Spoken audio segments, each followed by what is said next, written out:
कार्यक्रम का आयोजन किया जा रहा है जहां पर सपा प्रमुख अखिलेश यादव संबोधित कर रहे हैं। क्या कुछ कह रहे हैं सुनिए। की एक योजना लेकर के आए कि लोग उससे जुड़े, इस काम को और आगे बढ़ाया जा सके। सब्सिडीज दी हम लोगों ने, लोकल स्टे और कैसे बढ़ाएं हम, उस दिशा में हम लोगों ने काम किया। मुझे याद है कि रामायण मेला हम लोगों ने शुरू किया था, जो कभी डॉक्टर राम मनोहर लोहिया कराते थे। तो रामायण मेला शुरू किया और रामायण मेला आपका अयोध्या में हम लोगों ने कराया। सरकार की तरफ से उसको पूरा सब्सिडी और ग्रांट और बाकी आयोजन में सहयोग किया। जो जो जरूरत थी सरकार की तरफ से वो फैसिलिटेट किया हम लोगों ने। चित्रकूट, क्योंकि कभी कोई चित्रकूट बहुत ज्यादा लोग जानते नहीं थे कि चित्रकूट में भी इतनी धरोहर है।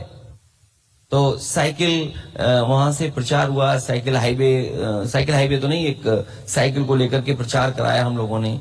बड़ी बड़ी संस्थाएं जुड़ी जिसमें एनजीओ के लोग जुड़े और उन्होंने काम करना शुरू किया कि हम चित्रकूट को कैसे देश के पैमाने पर ग्लोबल लेवल पे लेकर के जाएं। और वहां के इंफ्रास्ट्रक्चर को याद होगा, जो मंदिर जाने के लिए रोप वे बनवाया, तो सीढ़ियों से बुजुर्ग लोग नहीं चढ़ सकते थे। बच्चे कई बार उनको तकलीफ परेशानी होती थी।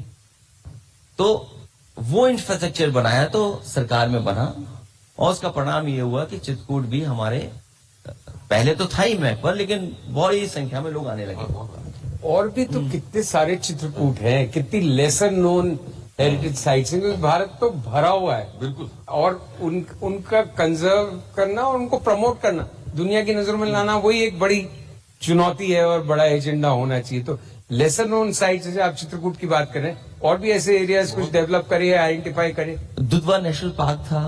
अच्छा। हाँ, दुधवा नेशनल पार्क में था, बहुत उसमें इंफ्रास्ट्रक्चर जरूरत थी, वो हम लोगों ने काम किया।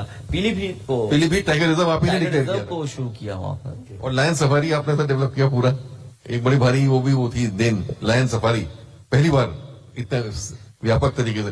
तो फोकस ऑन नेचुरल हेरिटेज भी बहुत था। इको टूरिज्म पॉलिसी आई पूरी और नेचुरल हेरिटेज पे भी पूरा फोकस रहा। Lion safari, Pilibhit tiger reserve, bird festival, international level के बर्ड फेस्टिवल्स वगैरह जो ऑर्गेनाइज हुए, सेव द स्पैरो कैंपेन, तमाम चीजें ऐसी आयोजित की गई थी। एक्चुअली हम इस हेरिटेज से तो बिल्कुल जुड़ा हुआ प्रश्न नहीं है, लेकिन चूंकि बार बार साइकिल आती है कॉन्वर्सेशन में और समाजवादी बातों में, और साइकिल भी एक तरह से हेरिटेज है। मतलब जितने मॉडर्न वाहन बन चुके हैं उसके बाद, तो ये साइकिल के साथ कैसे आइडेंटिफिकेशन हुआ था सर? थोड़ा सा डाइवर्ट कर रहा हूँ बस। समाज, आपने कभी सुना नेता जैसे कोई कहानी कि साइकिल कैसे चुनी गई एज अ पार्टी सिंबल? क्या सोच था, या जनता की सवारी?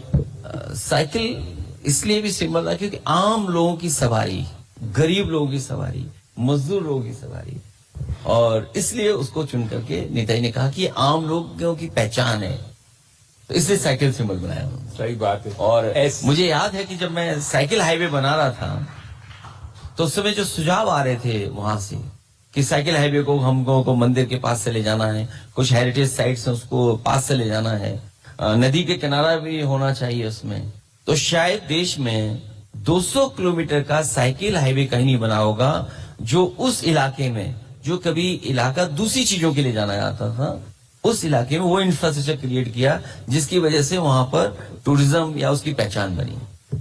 थोड़ा सा विषय से इसलिए भी भटका क्योंकि जो अखिलेश जी की जो कुछ अबाइडिंग छवि है ना, जो हमेशा दिमाग में एक चित्र सा रहता है, तो एक तो इनका इतना हंसता मुस्कुराता चेहरा रहता है दिमाग में हमेशा कि सोचता है तो, और एक इनकी साइकिल जो मेरे ख्याल से 2012 इलेक्शन से पहले जो लंबी साइकिल यात्राएं हुई थी, उसकी भी छवि कहीं ना कहीं दिमाग में काफी पुराने मेरे जैसे लोगों के बैठी हुई है। इसलिए शायद हम थोड़ा विषय से हटे, बट वापस लोकल कम्युनिटी के इन्वॉल्वमेंट पे लौटते हैं। और लोकल कम्युनिटी कैसे इन्वॉल्व हो, ये एक पहलू है। लोकल कम्युनिटी इन्वॉल्व तब होगी जब उसको उसमें अपना लाभ नजर आएगा सीधे सीधे, जब उसको बेनिफिट लगेगा कि इससे मेरा लाभ है। उसके लिए भी कुछ किया होगा आपकी सरकार ने और आपने सोचा होगा। वो लोग तब भी जुड़ेंगे जब आप रेवेन्यू शेयरिंग मॉडल्स लेकर के आएंगे। और समाजवादी सरकार में कोशिश रही कि अगर कोई हम बड़ा काम कर रहे हैं और टूरिज्म का काम कर रहे हैं, जहां लोकल लोगों को इन्वॉल्व करना चाहते हैं, लोकल कारीगरों को जोड़ना चाहते हैं। तो रेवेन्यू शेयरिंग मॉडल्स अगर होंगे तो बड़े पैमाने पे लोग जुड़ेंगे। और ग्लोबल ब्रांडिंग की सर आपने भी वो पूरा प्रयास कराया था। बड़े बड़े ग्लोबल ब्रांड्स हर्मीज वगैरह सब आए थे, वो विजिट करके हमारे क्राफ्ट्समैन के साथ उनकी मीटिंग कराई गई कि जो हमारे क्राफ्ट्समैन चीजें बनाते हैं वो ग्लोबल लेवल पे पहुंच जाए, ग्लोबल ब्रांडिंग होके वहां पहुंचे, तो उसकी इनकम लेवल नेचुरली आप कह रहे हैं वो बढ़ेगी। और स्किल डेवलपमेंट के प्रोग्राम शुरू किए, जैसे लोकल लोगों का इन्वॉल्वमेंट हो, उनकी स्किल बेटर हो जाए। हस्त जो थे हमारे लोकल आर्टिस्ट थे, उनको भी जोड़ा हम लोगों ने और उनको सपोर्ट किया उनको। और मुझे याद है कि जब इत्र का कार्यक्रम किया हम लोगों ने, या और स्किल डेवलपमेंट के स्टेट गवर्नमेंट से जो प्रोग्राम शुरू किए थे, पूरा फाइनेंशियल उनका मदद, फ्रांस तक ले जाने का काम, पूरी ट्रेनिंग का उस समय सरकार के माध्यम से किया।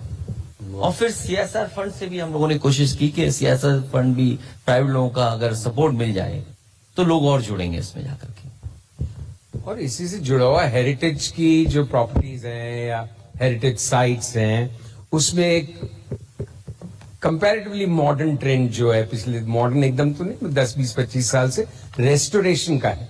क्योंकि कैसे उस चीज को सही ढंग से हम बचा के रखें, उस धरोहर को, तो उसमें रेस्टोरेशन की बड़ी भूमिका है। तो इस दिशा में भी कई पहल ली गई हैं शायद आपकी सरकार में।